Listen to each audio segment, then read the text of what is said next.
किसकी जीत किसकी हार, अब की बार किसकी सरकार। 10 मार्च को सुबह से लगातार पल पल का अपडेट सिर्फ और सिर्फ यूपी तक पर। भारतीय जनता पार्टी ही जीत रही है, क्योंकि आदरणीय मोदी जी और योगी जी के नेतृत्व में इतना दमदार काम हुआ है और जो सुरक्षा और का माहौल देने का काम हुआ, विकास का जो काम हुआ, उसके चलते सब जगह लोगों में स्वयं में उत्साह है। भारतीय जनता पार्टी की सरकार बनने जा रही है, इसके लिए हम आम जनता को सबसे पहले बधाई देना चाहते हैं। और ये आम जनता चुनाव लड़ रही है। इनके 5 साल के पहले के कार्यकाल के सपा के गुंडई के कार्यकाल को जनता ने देखा है और ये तय कर लिया है कि भारतीय जनता पार्टी को हम पुनः बहुमत में लाएंगे। चकिया विधानसभा की बात की जाए, चकिया में इतना अच्छा वोट हुआ है जो पहले बड़ा कम हुआ करता था। ये इस बात का द्योतक है कि अच्छा कैंडिडेट होने के नाते जो नॉन शेड्यूल कास्ट वोटर हैं वो निकले हैं और बड़े पैमाने पर वोट डाले हैं। इस वक्त हम मौजूद हैं पूर्वी उत्तर प्रदेश के चंदौली में। चुनाव के बाद क्या हाल है और यहाँ के लोग क्या कहते हैं, किसको एज दे रहे हैं, कौन हार रहा है, ये बात करेंगे। यहाँ की जनता हमारे साथ मौजूद है, कुछ सीनियर जर्नलिस्ट भी हमारे साथ मौजूद हैं। सबसे पहले यहाँ के लोगों से बात कर रहे हैं। आप देखिए ये तमाम जनता है, मुगलसराय विधानसभा में हम लोग खड़े हैं।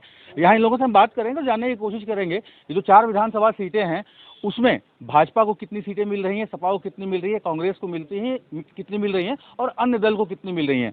तो सबसे पहले शुरुआत आपसे करते हैं। सर, क्या नाम है आपका? मैं उमेश नारायण सिंह, निवासी कैलाशपुरी। उमेश जी, क्या करते हैं आप? मैं व्यवसायी हूँ। ये बताइए कि अब तो चुनाव खत्म हो गए, पोलिंग भी खत्म हो गई, किस्मत जो है ईवीएम में कैद हो गई है, तो क्या लगता है जो 4 सीटें हैं, 4 में कौन कौन पार्टी जीत रही है? मेरा अपना मानना है कि हम चारों सीटों पर भारतीय जनता पार्टी ही जीतेगी। कैसे कैसे क्या? वोट का प्रतिशत कहाँ पर कितना होगा इसके बारे में तो मैं आकलन नहीं कर सकता हूँ, लेकिन भारतीय जनता पार्टी ही जीत रही है, क्योंकि आदरणीय मोदी जी और योगी जी के नेतृत्व में इतना दमदार काम हुआ है और जो सुरक्षा और का माहौल देने का काम हुआ, विकास का जो काम हुआ, उसके चलते सब जगह लोगों में स्वयं में उत्साह है। स्वयं लोग आगे बढ़ करके भारतीय जनता पार्टी के प्रति अपनी आस्था व्यक्त की है। भारतीय जनता पार्टी के प्रति आस्था व्यक्त किया है, उमेश जी का कहना है। आपका क्या नाम है और क्या करते हैं आप? संजय सिंह है, कोयले का व्यापार करते हैं। संजय जी, बताइए आपके हिसाब से कौन जीत रहा है? सबसे बड़ी बात है जो सुरक्षा का वातावरण पैदा हुआ है। आज हम व्यापारी भयमुक्त वातावरण में व्यापार कर रहे हैं, उसके लिए हम लोग उनका, योगी जी का जितनी बार धन्यवाद करें वो कम है। इस कारण हम लोग को कोई भय नहीं मिला, कोई एक शासन मनी नहीं कोई मांगता। कितनी सीटें आ रही हैं 4 में? हमको लगता है चारों सीटें जितनी चाहिए, जितनी काम यहाँ भाजपा ने किया है। सीमेंटेड सड़कें हैं, बिजली नहीं कटती है, लॉ आर्डर के लिए तो कुछ कह ही नहीं सकते। इतना बढ़िया लॉ आर्डर मैंने अपने जीवन में कभी नहीं देखा था। इसलिए मुझे लगता है कि 4 की चारों सीटें जीतना चाहिए। हो सकता है एक कम प्लस माइनस, मुझे नहीं पता। प्लस माइनस की बात कर रहे हैं, कुछ और लोग हैं यहाँ पर। सर, क्या नाम है आपका? गोपाल शरण सिंह। गोपाल जी, ये बताइए कि आपके हिसाब से क्या लग रहा है, ऊँट किस करवट बैठ रहा है? ऊँट भारतीय जनता पार्टी की सरकार बनने जा रही है, इसके लिए हम आम जनता को सबसे पहले बधाई देना चाहते हैं। और ये आम जनता चुनाव लड़ रही है। इनके 5 साल के पहले के कार्यकाल के सपा के गुंडई के कार्यकाल को जनता ने देखा है और ये तय कर लिया है कि भारतीय जनता पार्टी को हम पुनः बहुमत में लाएंगे। और जहां हम बात कर रहे हैं, थोड़ा सा आपसे समय लेना चाहते हैं। अभी कुछ दिन पहले आपने देखा होगा कि एक पूर्व विधायक जो सकरडीहा के समाजवादी पार्टी के हैं, जब ये लोग अधिकारी को नहीं बख्श रहे हैं, उनके साथ दुर्व्यवहार कर रहे हैं, तो आम जनता उनके इस व्यवहार से, उनके इस दुर्व्यवहार से त्रस्त है। जब इनका सकरडीहा में बीजेपी जीत रही है। सकरडीहा में बीजेपी अवश्य जीत रही है। चलिए गोपाल जी, 10 तारीख को हम देखेंगे कि कौन जीत रहा है। बहरहाल कुछ पॉलिटिकल पार्टियों के लोग भी हैं। राणा प्रताप सिंह हैं जो भारतीय जनता पार्टी से बिलोंग करते हैं, बड़े कद्दावर नेता माने जाते हैं। इनसे हम थोड़ा सा बात करते हैं। सर, क्या लग रहा है, भाजपा को कितनी सीटें आ रही हैं? यहाँ पर विधानसभा की 4 सीटें हैं, चारों हम सीटें जीतेंगे, उसमें कहीं कोई संदेह नहीं। ये बताइए कि किस आधार पर आप कह रहे हैं? देखिए, भारतीय जनता पार्टी ने जितना काम किया, जितना विकास किया है, हम गिनाने लगेंगे तो समय कम पड़ जाएगा। भय मुक्त, भ्रष्टाचार मुक्त, बिजली, पानी, सड़क, सुरक्षा और आम जनता को भारतीय जनता पार्टी ने कथनी और करनी में जो अंतर होता था नेताओं के, उसमें उसने गैप को समाप्त किया है। जो कहा उसे पूरा किया और जनता उसको स्वीकार कर रही है। राणा जी, हम घूम रहे थे, आज पूरे दिन हम घूमे। मैं सकरडीहा विधानसभा क्षेत्र में था, तो वहाँ ये देखने को मिला कि वोटों का बंटवारा हुआ है, भारतीय जनता पार्टी के वोटों का बंटवारा हुआ है, तो इसको किस तरह से देखते हैं आप? भारतीय जनता पार्टी का वोटों का बंटवारा नहीं हुआ। भारतीय जनता पार्टी ने जितना वोटों का लक्ष्य रखा था वो लक्ष्य हमने पूरा किया है। बंटवारा तो समाजवादी पार्टी के वोटों में हुआ है। जो समाजवादी पार्टी वोटों का कैलकुलेशन करती थी, जात के आधार पर राजनीति करती है, वो सिंडिकेट सकलडीहा में टूटा है और वहाँ का जो नेता 3 बार से विधायक होकर के लूटने का काम किया है, जनता ने उसको तिरस्कार किया है। जनता ने तिरस्कार किया है। कुछ और लोग हैं यहाँ पर, हमारे साथ एक सीनियर जर्नलिस्ट भी हैं, विनय कुमार वर्मा जी, जो काफ़ी पैनी नज़र रखते हैं चंदौली की पॉलिटिकल गतिविधियों पर। विनय जी, आपको क्या लग रहा है 4 सीटों में कौन कौन जीत रहा है, कौन कौन हार रहा है? देखिए, मुगलसराय विधानसभा की बात की जाए तो वोटिंग परसेंट के हिसाब से और शहर के हिसाब से मुझे जो लगता है यहाँ बीजेपी चुनाव जीतेगी। चकिया विधानसभा की बात की जाए, चकिया में इतना अच्छा वोट हुआ है जो पहले बड़ा कम हुआ करता था। ये इस बात का द्योतक है कि अच्छा कैंडिडेट होने के नाते जो नॉन शेड्यूल कास्ट वोटर हैं वो निकले हैं और बड़े पैमाने पर वोट डाले हैं। इस नाते निस्संदेह जो हम लोग का आकलन है, हालांकि मतपेटी में सबका बंद हो चुका है। जी जी, बिल्कुल बिल्कुल बिल्कुल। लेकिन जो आकलन है वो मुगलसराय और चकिया में कोई संदेह नहीं है कि बीजेपी चुनाव देगी। लेकिन जो लड़ाई है कड़ाके की, जिसको एक कड़ी टक्कर कही जाए, वो सैदराजा और सकलडीहा में है।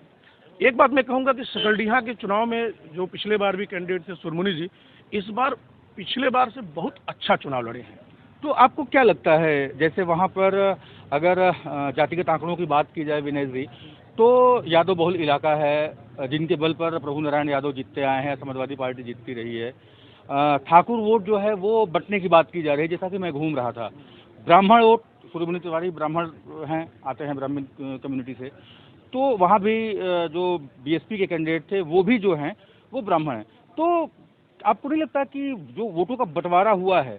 और एक चीज़ और मैं आपको ऐड कर दूं विनय जी, कि जो सुबह सपा जो ऐड हुई है समाजवादी पार्टी के साथ, राजभरों का एक अच्छा खासा वोट है जो पड़ा होगा समाजवादी पार्टी को, तो इसको किस तरह से देखते हैं आप? देखिए, वहाँ अनिल राजभर का भी काफ़ी अच्छा प्रभाव है। सकलडीहा से ही वो उनका घर है, तो बहुत राजभरों के वोट में सेंधमारी किए हों ऐसा नहीं, लेकिन मिला तो है सपा को भी राजभरों का वोट और भाजपा को भी। लेकिन एक बात आप ध्यान देंगे कि भारतीय जनता पार्टी एक ऐसा दल है जिसको सर्व समाज का वोट मिलता है। उसके लिए कोई दल या कोई दल जाति अछूती नहीं है, सबका वोट मिलता है। लेकिन मैं ये दावा नहीं कर सकता कि वहाँ पर बीजेपी चुनाव जीत रही है या समाजवादी पार्टी चुनाव जीत रही है। मैं ये जरूर कहूँगा कि लड़ाई कांटे की है। लड़ाई कांटे की है। आप अपना शुभ नाम बताएं, क्या करते हैं आप? आलोक कुमार सिंह, हम भारतीय जनता पार्टी के सक्रिय कार्यकर्ता हैं। आलोक जी, क्योंकि तमाम भारतीय जनता पार्टी के लोग, कई लोग हैं जो इनका कहना है कि आप जीत रहे हैं, आप भी मेरे ख्याल से यही कहेंगे, लेकिन किस आधार पर कहना चाहेंगे कि भाजपा को एज मिल रहा है? देखिए, जो सरकार योगी जी के नेतृत्व में बनी, उसने बिना भेदभाव के संपूर्ण समाज के लिए ऐसा काम किया, सबको सरकारी योजनाओं का लाभ मिला, जिसका परिणाम यह रहा कि यह चुनाव अन्य चुनाव से अलग रहा। हर बार कार्यकर्ता तैयारी करके चुनाव लड़ते थे, इस बार जनता स्वयं चुनाव लड़ रही है। जनता खुद मन बना करके बैठी हुई है कि हमको ऐसी ही सरकार चाहिए जिस सरकार में 24 घंटा बिजली मिले, जिस सरकार में बहन बेटियों की इज्जत सुरक्षित हो, हमको इसी तरह की सरकार चाहिए। इसलिए यह चुनाव जनता ने स्वयं लड़ा है और इस आधार पर हम पूर्ण विश्वास के साथ कह सकते हैं कि इस जनपद की 4 सीटें हम जीतेंगे। 4 सीटें जीतेंगे। सर, क्या नाम है आप? सुरेंद्र प्रताप सिंह। क्या करते हैं आप? बिजनेस करते हैं। व्यवसायी हैं आप। आपकी नज़र में ये जो 4 सीटें हैं, कौन कौन पार्टी जीत रही है? कितनी सीटें भाजपा को आ रही हैं, कितनी अन्य दलों को आ रही हैं? मेरे हिसाब से जहाँ तक मैं आकलन किया सुबह से शाम तक, चारों सीट हम लोग जीते हैं चंदौली के जनपद के। अच्छा, आप भी भाजपा से जुड़े हैं? नहीं, मैं भाजपा का नेता तो नहीं हूँ, लेकिन हाँ एक सामाजिक यहाँ का नागरिक हूँ। कुछ और लगे युवा साथी हैं हमारे साथ। क्या नाम है आपका? विशाल तिवारी। विशाल, ये बताइए कि आप काफ़ी यंग हैं, युवाओं का रुझान किधर था?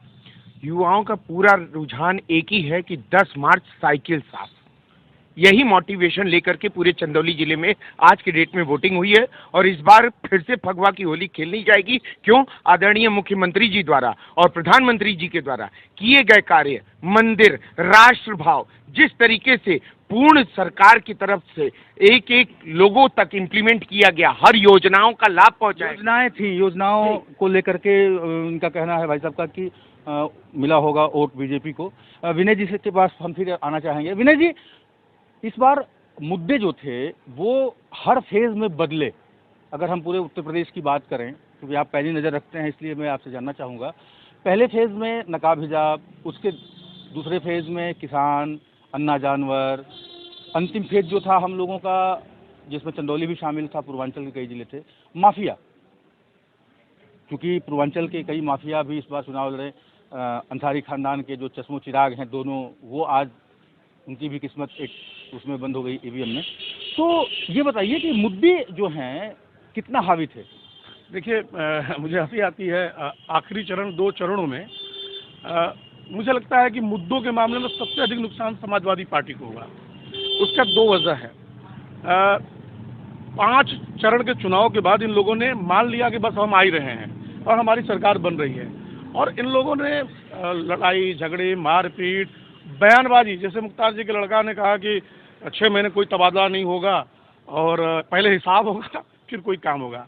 उनको अंदाज़ा नहीं था कि अभी 2 चरण के चुनाव बाकी थे, 3 तारीख और 7 तारीख के। ये जो मारपीट, ये जो तमाम कुछ जगहों पर तथाकथित गुंडई ये हुए हैं, यह मौन जो वोट का फ्लोटिंग वोट बने हैं और जो कभी शायद उनके पास जाने वाले रहे होंगे वोट, वो भी वोट भाजपा को गए हैं। इसका सीधा सीधा फायदा भाजपा को हुआ है। और आखिरी 2 चरणों का सबसे बड़ा मुद्दा, सारे मुद्दे ताक पर रख दिए गए।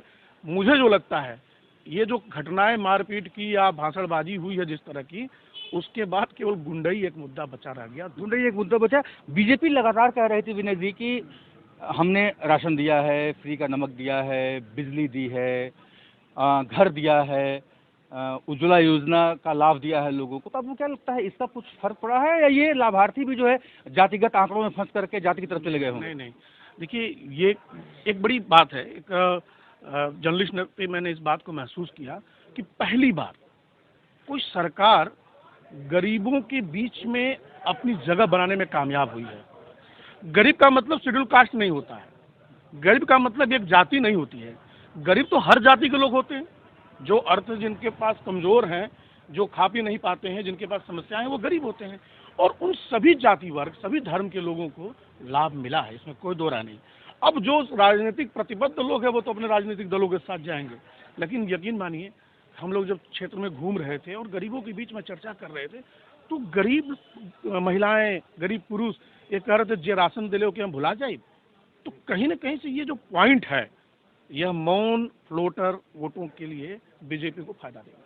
तो मतदान के बाद ये थी चंदौली की जनता की राय, लेकिन असली फैसला तो तभी आएगा जब 10 तारीख को वोट गिने जाएंगे। उदय गुप्ता, चंदौली, यूपी तक।